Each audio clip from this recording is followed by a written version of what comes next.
संतो नमस्कार। मेरे इस चैनल पर आप लोगों का स्वागत है। नए हो तो चैनल को सब्सक्राइब जरूर कर लेंगे, क्योंकि ये चैनल आपको कबीर दर्शन से जोड़ेगा। आज मैं बात करूंगा कबीर का जो सार शब्द, कि कबीर का जो सार शब्द है, जिसके बारे में आज चारों तरफ कह रहे कि कुछ लोग कह रहे कि वो सार शब्द हमारे पास है। हमारे पास ही कबीर का असली ज्ञान है। चारों तरफ खींचातानी हो रही है। कोई कह रहा है कि कबीर का सार शब्द हमारे पास है, कोई कह रहे कबीर का सार शब्द हमारे पास है, केवल हमारे पास है। सार शब्द इससे ही मुक्ति होगा। यहाँ पर कबीर का जो सार शब्द है वो है क्या? जब तक इस बात को नहीं समझेंगे कि सार शब्द क्या है, तब तक ये दावा करना बेकार है कि सार शब्द हमारे पास है। इसकी व्याख्या की जा सकती है बहुत अच्छे से, लेकिन वो वास्तविक जानकारी अलग चीज़ है। जैसे कि गुड़ के बारे में वर्णन करना और गुड़ खाना दोनों अलग अलग चीज़ है। हम सार शब्द के बारे में ढेर सारे पुस्तक लिख देंगे, ढेर सारा प्रवचन कह देंगे, लेकिन सार शब्द एक अनुभव का विषय है, एक जानने का विषय है, अनुभूति का विषय है। वर्णन का नहीं। वर्णन तो ढेर सारा किया जा सकता है। शब्द शब्द सब कहे, वो शब्द विदेह जिह्वा में आए नहीं, निरख परख के ले। शब्द शब्द सब कहे, वो शब्द है विदेह, वो विदेह शब्द है। अर्थात विदेह यानी क्या होता है? उसका शरीर नहीं है।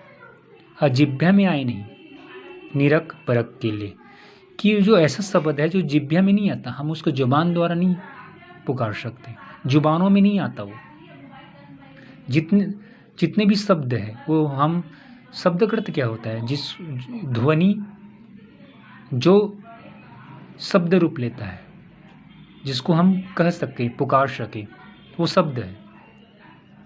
लेकिन जो सार शब्द है अकह है। इसलिए परमात्मा को अनाम कहा। परमात्मा को कोई नाम नहीं है, क्योंकि नाम शब्दों से बंधा हुआ है। परमात्मा को अकहा कहा गया, जिसको कहा नहीं जा सकता।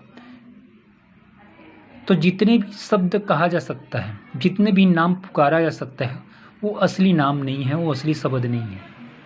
चाहे वो सोहम नाम कहो, सोहम नाम स से बना है, ह से बना है। सोहम नाम कहो, राम नाम कहो, कुछ भी नाम कहो, ओमकार कहो, कुछ भी कहो, जो शब्दों से बना है वो परमात्मा नहीं हो सकता। वो परमात्मा का नाम नहीं हो सकता। वो सार शब्द नहीं हो सकता जो शब्दों से बना है।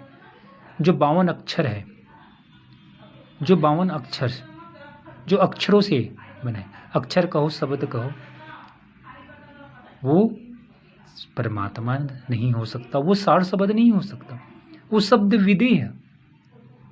और यहाँ पर विदेह कहा गया है, यानी यहाँ पर ये समझने वाली बात है कि वो शब्द है, सार शब्द है, विदेह है, उसका शरीर नहीं। अब विदेह किसका नहीं? विदेह यानी निराकार, वो परमात्मा ही सार शब्द है, वही सार शब्द है। और निरख परख के लिए, और उसको परख के निरख के लेना है। तो सार शब्द जो जुबानों से बाहर है। और कुछ लोग कहते हैं कि आप अंदर जाओगे तो वो श्वास में चल रही है। कई लोग श्वास द्वारा उस सार शब्द की कहते हैं कि बिना पुकारे वो सार शब्द जाप हो रही है, और उसी को सार शब्द कहते हैं। देखो, शब्द बाहर बज रही हो या अंदर बज रही हो, या अब अंदर जाओ साधना द्वारा, जितने भी शब्द अंदर बज रहे हैं वो सार शब्द नहीं। क्योंकि जितने भी शब्द है, अनहद नाद है, वो तो शब्दों से ही बना हुआ है। हमारे पिंड के अंदर, हमारे जो शरीर में, घट में कई तरह से शब्द हैं, चल रही है। तत्वों की आपस में टकराव से जो 5 तत्व है, उसके अलग अलग अनहद नादें हैं, उसकी आवाज़ें हैं। यथा पिंडेषु ब्रह्मांडे, जो ब्रह्मांड में आवाज़ बज रही है, धुन बज रही है, वही हमारे पिंड में भी बज रही है, हमारे घट में। तो चाहे अंदर आप जाकर सुनो या बाहर सुनो, वो सार शब्द नहीं हो सकता। कबीर ने कहा कि आंख न मुंद न कान न नूर, तनिक कृष्ण न धार, यानी अंदर जाने वाली बात ही नहीं है। तो कैसा सार शब्द है?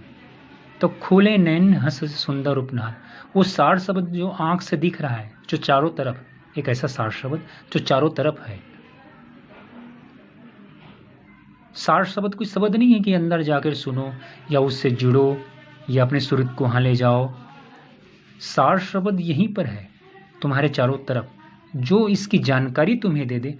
ऐसे तत्वज्ञानी सदगुरु की खोज करना है, वही सार शब्द है। सार शब्द देने का विषय है, न जपने का, न सुमरन का, न जुड़ने का, न ध्यान का विषय है। सार शब्द की जानकारी निरख परख के लिए, परखना कब है? जब देखोगे तभी तो परखोगे, तो परख के लिए। तो जो तुम्हें उस सार शब्द की जानकारी दे दे। खुदा की बात किताबों से मत पूछो, ये तो उनकी जानकारों से पूछो। अक्लों से बाहर, जुबानों से बाहर, इशारों की बात इशारों से पूछो।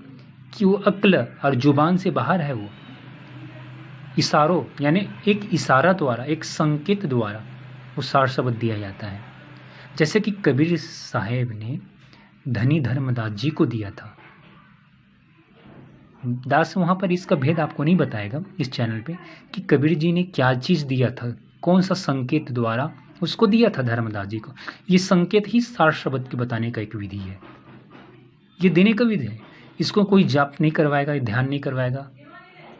एक सदगुरु अपने शिष्य को डायरेक्ट दिखा देता है, लखाता है कि देख ये है सार शब्द, और उसका कोई जाप नहीं करना, उसका कोई सिमरन नहीं करना, उसकी एहसास में रहना है आपको, यानी याद। सिमरन का था, स्मरण, सुमरन का अर्थ कोई जाप नहीं होता कि आप उसको श्वास में जाप करो या मन में जाप करो। जाप तो जाप है, अक्लों से बाहर, जुबानों से। अक्ल यानी मन, बुद्धि, ये सबसे परे है वो। तो जो आप याद भी करते हैं, जो मन में सुमरन करते हैं, जो भी सुमरन करो, वो भी एक शब्द ही है। तो उसका एहसास सूरत द्वारा होता है, यानी याद, केवल याद बना रहे, एहसास। तो पहली जानकारी कि सार शब्द है क्या।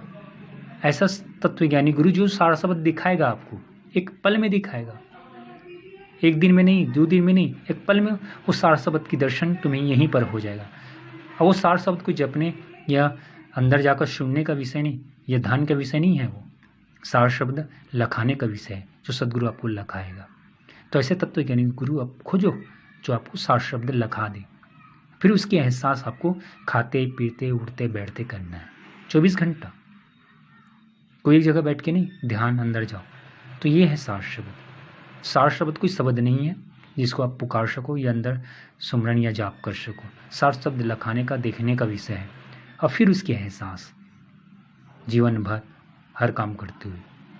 तब आप सार शब्द की सही भेद जानोगे, तब आप कबीर दर्शन को समझो। तो जो 52 अक्षरों से परे है, जो शब्दों से परे है, जो अनादनाद से परे है, जो जुबानों नाम जाप, चाहे सांस द्वारा जपो चाहे मन द्वारा जपो, कोई भी नाम जपो, वो सबसे परे है। वो सार शब्द तुम्हारे चारों तरफ है। ऐसी की जो जानकारी दे दे, ऐसे तत्वज्ञानी खोजो, वही असली गुरु है। तब तुम्हें सार शब्द के असली भेद पता चलेगा। दोस्तों, वीडियो कैसा लगा लाइक जरूर करेंगे। अपने चैनल से जुड़ जाओ, आपको ऐसे ही अलग अच्छे वीडियो इस चैनल पर मिलेगा। धन्यवाद।